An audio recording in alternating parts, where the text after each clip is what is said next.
Pakistani army کے ہاتھ سے پورا پاکستان ہی نکلتا چلا جا رہا ہے. اگر آپ دیکھیں تو پی او جے کے میں جو پردرشن چل رہے تھے وہ اب بغاوت کی شکل اختیار کر چکے ہیں. پاکستان کا جھنڈا لے کر کوئی شخص پی او جے کے میں باہر نہیں نکل سکتا.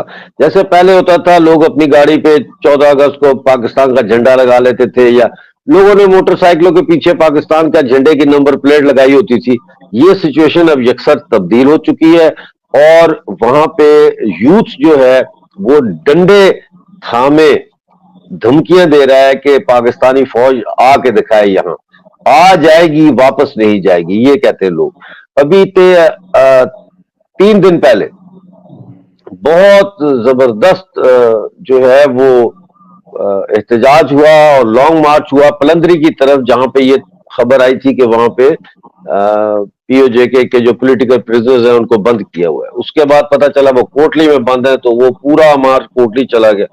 تو اس وقت جو ہے وہ سچویشن بڑی فلوئڈ ہے پی او جے کے میں، اور پاکستان کے فوج کے کنٹرول سے پی او جے کے اس وقت نکل چکا ہے. کل واپس آ جائے یہ میں نہیں کہہ سکتا، لیکن اس وقت نہیں ہے. یہی حال کے پی کے کا ہے. کے پی کے میں بھی پاکستانی فوج جو ہے کا کنٹرول صرف ان کی جو ویکل وہ چلاتے ہیں اس کے سٹیئرنگ پہ ان کا کنٹرول ہے، باقی کسی جگہ پہ ان کا کوئی کنٹرول نہیں. یعنی کہ وہ گاڑی ڈرائیو کر کے پی کے میں داخل ہو جائے یا ادھر ادھر ہو کے واپس آ جائیں وہ ٹھیک ہے، لیکن کنٹرول نہیں ہے. بلوچستان میں تو خیر زیرو کنٹرول ہے.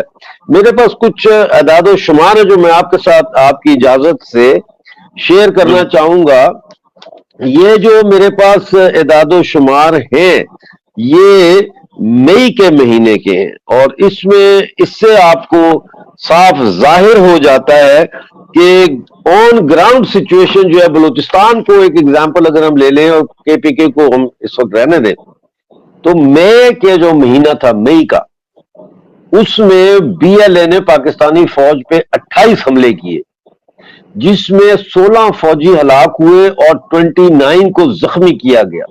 ان حملوں میں 3 کیمرے، 1 موبائل ٹاور تباہ کیا گیا، 12 دھماکے، 1 آئی ای ڈی اور 9 چیک پوسٹوں کو اڑایا گیا. تو یہ تو صرف بلوچستان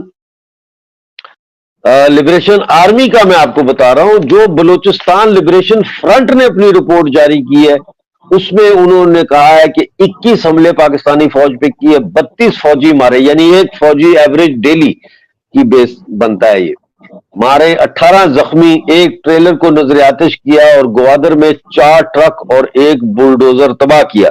تو اگر ہم یہ ملا لیں تو 16 اور 32 بنتا ہے 48، یعنی ایک مہینے میں 48 پاکستانی فوجیوں کا بلوچستان میں مارا جانا یہ بہت ہی سگنیفیکنٹ ہے. اور اسی طرح سے 30 یہ ہو گیا آپ کا 30 اور 18 47 زخمی ہوئے. تو حملے جاری ہیں، اور پاکستانی فوج کے اوپر اس کا جو نفسیاتی اثر پڑ رہا ہے وہ بڑا امپورٹنٹ ہے. یعنی جو سپاہی رینک کے لوگ ہیں وہ بالکل بھی جانے کے لیے بلوچستان تیار نہیں ہے، ٹھیک ہے، اور جو جونیئر آفیسر ہے، نان کمیشن آفیسر ہے، وہ بھی بلوچستان جانے کے لیے تیار نہیں، اس لیے کہ یہ کوئی انڈین آرمی نہیں ہے جہاں پہ جو آفیسر ہوتا ہے وہ فرنٹ سے لیڈ کرے. یہ پاکستان آرمی ہے، یہاں کا جو آفیسر ہے وہ اپنے آرام والی کرسی میں بیٹھ کے اپنے ڈرائنگ روم یا جو آفس کا خوبصورت ماحول ہے وہاں پہ کچھ طوائفیں بلا کے انڈیا کا بالی ووڈ کا گانا لگا کے ساتھ وسکی کا گلاس لے کے تو وہاں سے وہ کنڈکٹ کر رہے ہوتے ہیں یہ آپریشنز. یہ آوارہ لچے لفنگے قسم کی آرمی آفیسرز ہیں جو بیچارے غریب سپاہیوں کو آگے کر کے اور ینگ آفیسرز کو شاباشی دے کے کہ جاؤ کیپٹن صاحب آپ یہ آپریشن کر کے آؤ تو آپ کا میجر بننے کے چانسز اور زیادہ ہو جائیں گے.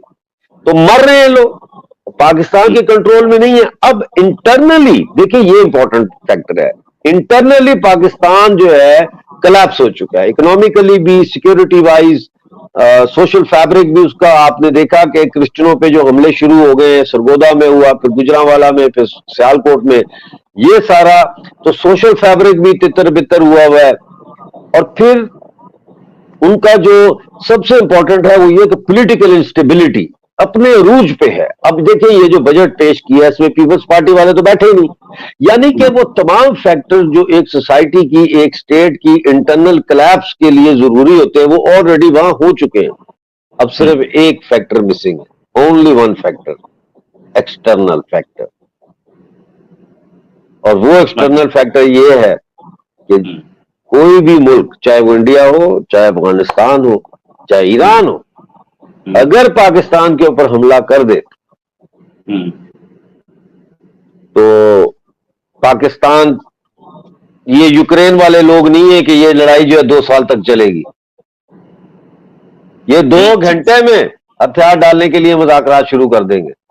ایک چیز سر، ابھی جو خبر آئی ہے 5 منٹ پہلے کہ ٹی ٹی پی نے اگلے 3 دن تک سیز فائر ڈکلیئر کر دیا عید کی وجہ سے. یہ سیز فائر بھی اسلامک کنٹری کو دینی چاہیے تھی نا، کہ ہم اسلامک کنٹری ہیں، ہم سیز فائر کر رہے ہیں. بلوچستان میں کوئی آپریشنز نہیں ہوں گے، خیبر پختونخوا میں کوئی آپریشن نہیں ہوں گے. بہت اچھی بات کی آپ نے، بہت اچھی بات کی ہے. یہ اتنے بغیرت ہیں کہ یہ عید والے دن بھی جو ہے وہ حملے کرتے ہیں، عید والے دن بھی یہ لوگوں کو پھانسیاں دیتے ہیں. یہ بڑے ظالم لوگ ہیں، ان کا کوئی ضمیر نہیں ہے. جیسا میں نے عرض کیا، objective conditions are ripe in the state of Pakistan for its collapse. Subjective factor missing ہے، وہ انگلی سے دھکا دینے والا جو ہوتا ہے نا، کہ ایک وہ کھڑا ہے، وہ گل چکا ہے سارا کچھ، صرف اس کو ایک ایسے ایسے ایسے کرنا ہے. وہ ایکسٹرنل فیکٹر جو ہے نا، وہ سبجیکٹو فیکٹر ہوتا ہے، وہ نہیں ہے، وہ مسنگ ہے.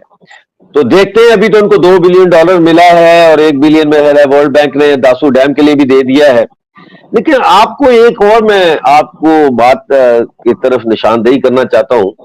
جیسا کہ آپ یہ شو سے پہلے بتا رہے تھے مجھے کہ افغان طالبان نے دوحہ کا جو 3rd راؤنڈ ہے یو این کا سیشن کا، اس میں جانے پر آمادگی ظاہر کر لی، اور مجھے یقین ہے کہ آپ اس کے اوپر ضرور پروگرام بھی کریں گے. آپ یہ دیکھیے کہ طالبان نے 15، 16، 17، 21 اگست 2021، 22 میرا 21 تھا، ان کو نکال دیا کہ 22 تھا جب یہ قبضہ کیا انہوں نے افغانستان پہ، کابل پہ، رائٹ. قبضہ کر لیا تو امریکہ نے سارے پیسے ان کے فریز کر لیے، یو کے نے بھی، ای یو نے بھی، سب نے ان کے پیسے فریز کر لیے. ٹھیک ہے نا. تو آپ کو پتا ہے کہ کوئی بھی ملک بغیر پیسے کے تو چل ہی نہیں سکتا. خیر، انہوں نے اپنے طریقے سے سسٹم کو چلایا، جس طرح بھی چلایا. چائنا کو بلایا، انڈیا کو بلایا، سب کو بلایا کہ آؤ بھائی، روس کو بلایا کہ بھائی ہماری جو پروجیکٹس چلائیں ان کو کریں. آپ کو پتا ہے کہ 2 ہفتے پہلے جو افغانستان ہے اس نے کروڈ آئل بیچنا شروع کر دیا،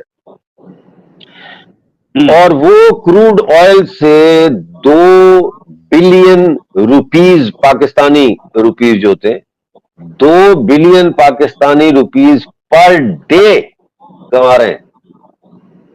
2 billion Pakistani rupees per day Afghan کی طالبان گورنمنٹ کما رہی ہے. یہ کوئی مذاق نہیں ہے، سمجھے نا. تو اس کا مطلب یہ ہے کہ آپ یہ سوچیں کہ اگر پاکستان 2 بلین روپیز ڈیلی کمانا شروع کر دے تو یہ 60 ارب روپیہ بنتا ہے مہینہ. اور 60 ارب روپیہ مہینے کا مطلب ہے کہ سال کا 700 ارب سمجھ لے نا. ہاں 700 ہی بن گیا نا. ایک زیرو اور لگا لیں اور وہ 2 مہینے کا ڈال لیں تو 720 ارب روپے کا وہ تیل، انہوں صرف تیل بیچ رہے ہوں، کروڈ آئل. تو افغانستان کے حالات پاکستان سے بہت زیادہ بہتر ہیں. اگر افغانستان کے جو لوگ ہیں وہ وار بیٹل ہارڈنڈ لوگ ہیں، وہ اگر حملہ کر دے پاکستان پہ تو پاکستان کی تو سیٹی گم ہو جائے گی.